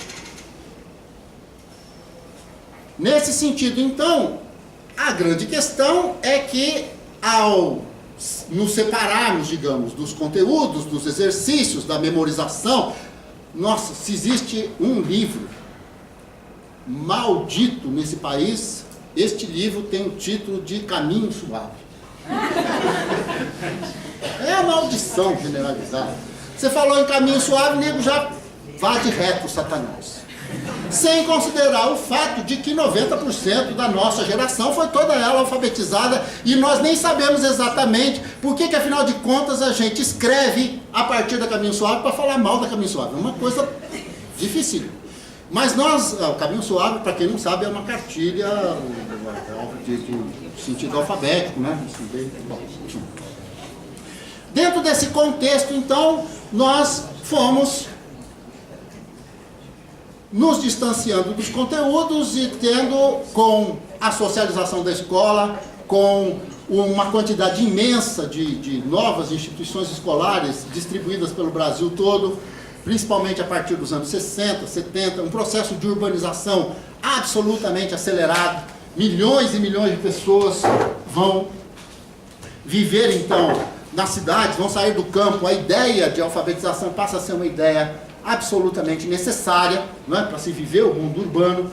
E nós, eu me lembro assim das gerações que me antecederam, sempre dou esse exemplo porque eu sempre achava muito engraçado e depois eu acho que eu passei a levar mais a sério. Porque eu me lembro assim das pessoas mais velhas que eu, quando começou a surgir nas cidades os caixas eletrônicos, vocês lembram disso? Os caixas eletrônicos, você ia no caixa eletrônico, passava o cartão lá, e eu não sei porque tinha uma desgraçada lá que falava assim, bom dia, boa tarde. A quantidade de pessoas que respondiam era muito grande. Assim, a relação que nós tínhamos com a máquina, com a vida urbana, com esse tipo de coisa, era uma relação muito difícil. Até hoje eu tenho dificuldade de falar com o secretário eletrônico. Não sei muito bem, me sinto completamente incomodado de falar com uma máquina. Me dá um... Né? Acho que tem aí um processo de formação que é um processo difícil, sem dúvida nenhuma. Agora, o que nós temos então neste processo absolutamente acelerado é o distanciamento então dos conteúdos. Não estou aqui defendendo que deveria voltar ao que era, nada disso, mas há esse distanciamento. E há um processo extremamente ligeiro na formação de professores. As licenciaturas curtas os professores de História, Geografia, etc e tal, vão fazer o SPB, não, SPB não, é Educação Moral e Cívica, né, que tinha nessa fase. assim, vão ter uma formação de 3 anos e o professor de ciências também, uma formação de 3 anos. Então, assim, há uma redução no domínio das relações, do conteúdo. Que conteúdo é esse? Qual é a lógica desse conteúdo? Então, a ausência desse domínio associado, então, ao fato de que você tem uma redução generalizada dos salários, das estruturas das escolas. As escolas ampliam em quantidade, mas não nas suas exigências, digamos assim, de quem era esse professor. E há uma parcela considerável desses professores, todos nós, ou pelo menos a grande maioria de nós, somos filhos de imigrantes ou migrantes diretos. Então, saímos diretamente da tradição oral para nos alfabetizarmos, nos transformarmos em professores e orientarmos os nossos alunos, isto é, transformá-los em seres urbanos do mundo capitalista, coisa que a gente também não sabe ser. Isto envolve também, do ponto de vista sociológico, um problema extremamente importante, porque nos deparamos, então, com esta relação, com a dificuldade do domínio do próprio conteúdo, que é uma questão fundamental ao se discutir, então, e abrir a brecha, me perdoem o jargão, mas abrir a brecha para determinadas leituras de extrema-direita que existem na política escolar brasileira, onde nós vamos inserindo, então, as apostilas produzidas pelo Estado e até a ideia de um currículo, de uma base nacional comum no formato de currículo, de disciplinas e etc. e tal. Enquanto eu tenho uma definição dos conteúdos, inclusive na sua ordem, eu tenho um empastelamento na formação do professor, distanciando esse professor do domínio do fundamento epistemológico das próprias disciplinas. Então, eu tenho, digamos assim, uma política, uma leitura dessa política, que ela fragiliza o processo como um todo. Acho que ela está incorreta sob todos os sentidos, inclusive dentro dos objetivos que a extrema-direita poderia ter. Eu acho que ela não está entendendo o papel da escola.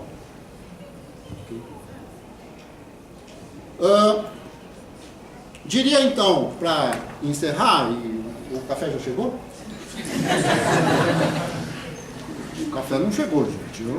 Eu vou falando enquanto o café não chegar. Foi essa a ordem que eu recebi. Não, mas pode... Não, acho que uma das discussões fundamentais desse processo, né, é que a formação de professores, ela não pode ou não deveria ser entendida como uma formação secundarizada, né, em relação à formação de qualquer outro tipo, qualquer outro profissional.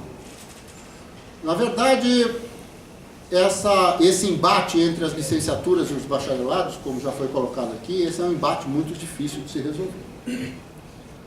Porque, no final das contas, o grande problema é que o domínio das relações pedagógicas sem o domínio do conteúdo é um domínio vazio de significado no meu modo de entender. E o domínio dos conteúdos sem o domínio da relação pedagógica é a ineficácia ou a ineficiência na relação dentro da sala de aula. Mesmo que, a princípio, acho que com menos de 10 anos de sala de aula, dificilmente alguém consegue, de fato, ser professor na vida. Tem uma coisa que é o aprendizado da universidade, e tem outra coisa que é viver a sala de aula, essa coisa. Então, creio que uma das questões fundamentais que a gente deveria apostar nesse momento seria, efetivamente, na melhoria dos cursos de formação de professores, no sentido de uma identificação cada vez mais clara do ponto de vista disciplinar. Mas a grande questão, então, seria discutir qual é o papel de cada disciplina no projeto geral de escola. Então, vou dar um exemplo aqui. Se eu quero aprender a ler e escrever, quero não, porque não necessariamente a criança quer, mas assim, se a questão é essa, eu vou ensinar a ler e escrever. Como é que eu faço para ensinar a ler e escrever, não é? Assim, a discussão é uma discussão gramatical, né?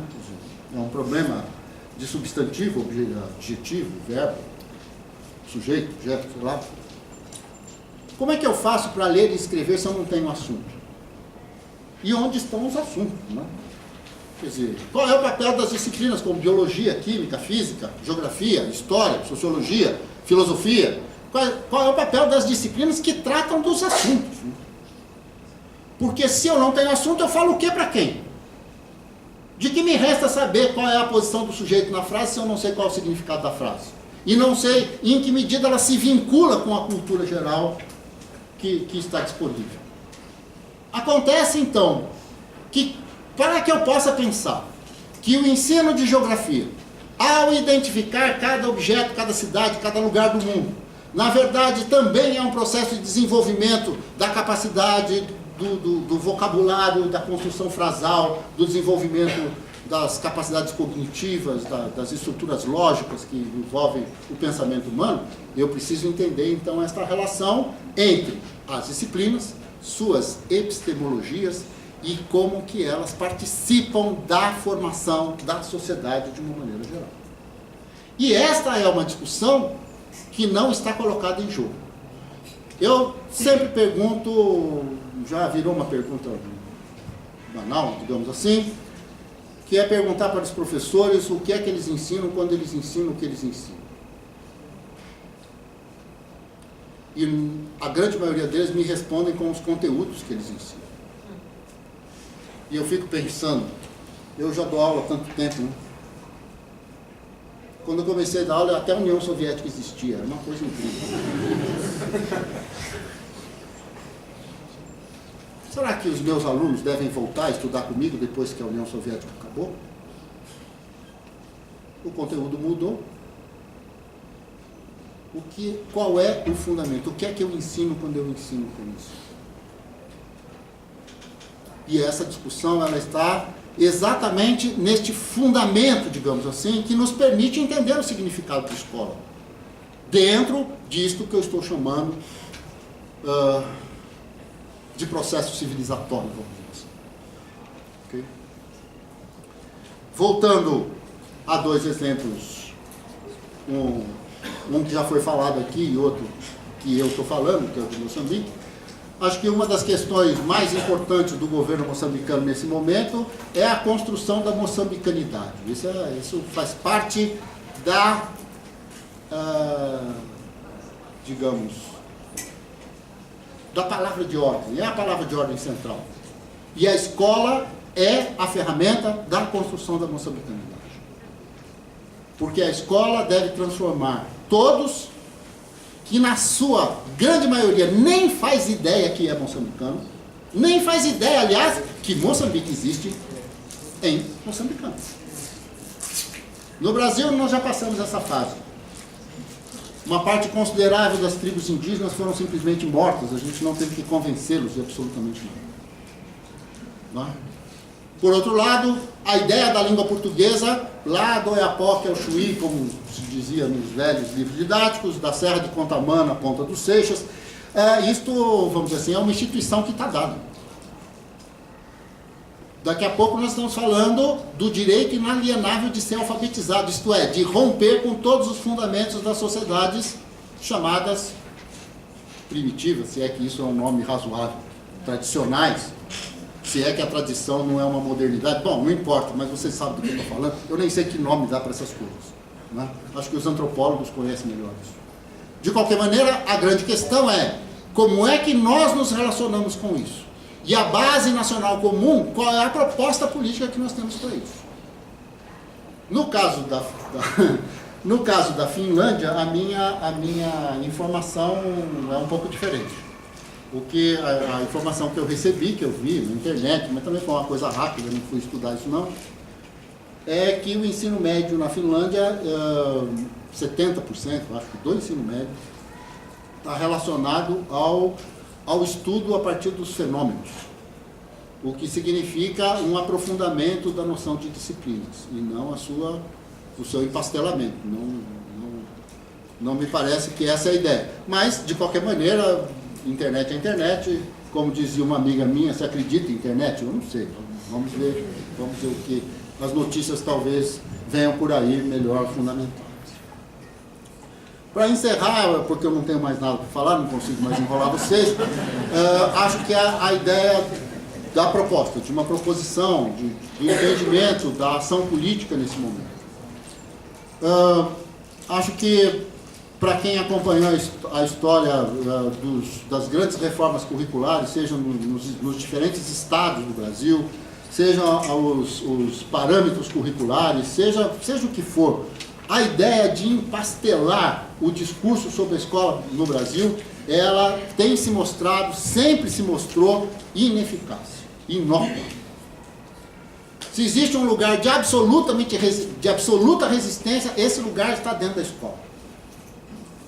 Quando você vai em nome da universidade, em nome do governo, em nome de qualquer coisa, convencer os professores que eles devem fazer uma determinada coisa, eles ficam fazendo assim com a cabeça, todo mundo concorda, mas 15 minutos depois na sala de aula fazem outra coisa completamente diferente. Essa tradição se reproduz, a nossa formação, ela vai se reproduzir dentro da sala de aula, e esses empastelamentos discursivos, eles não têm se mostrado efetivos.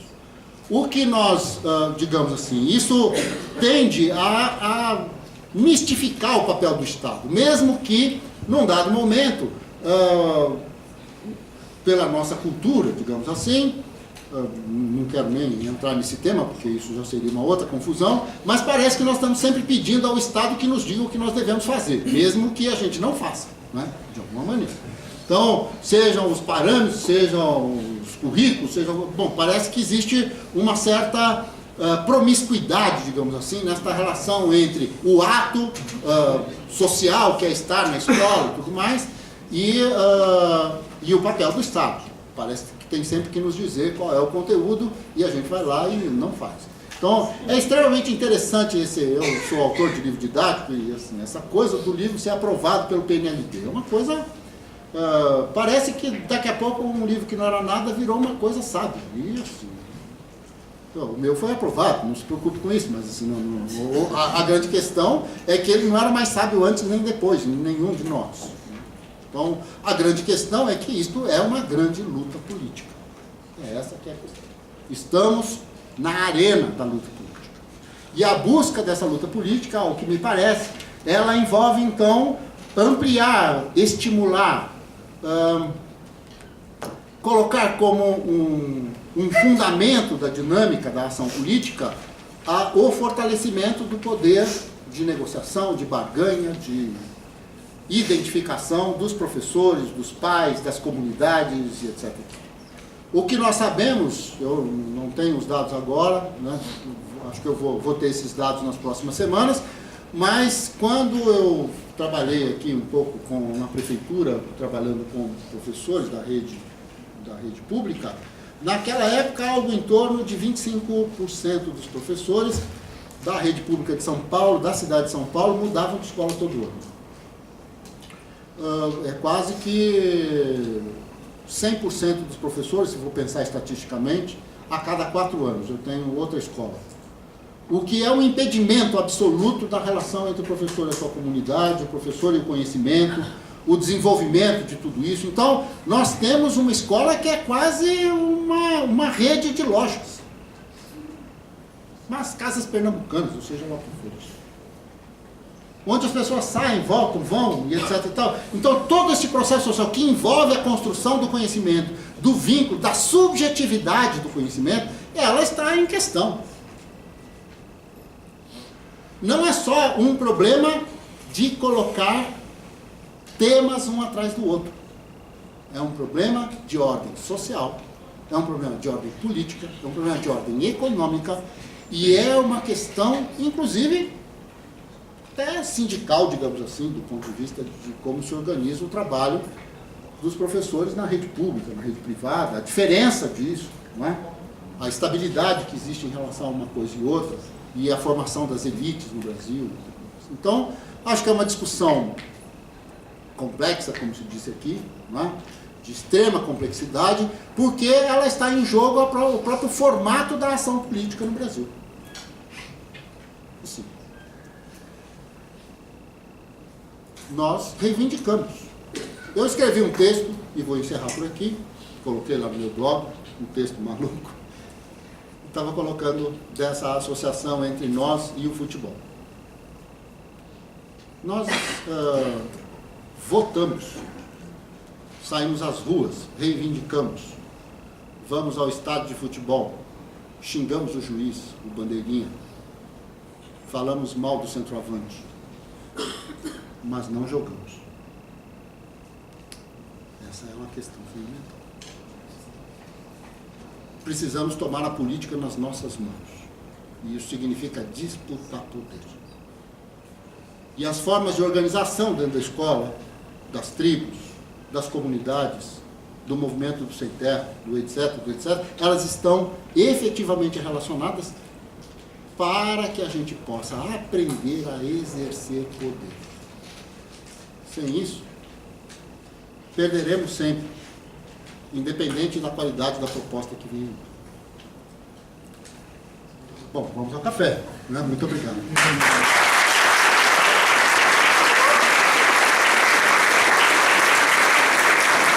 Obrigado, professor Douglas. O café chegou.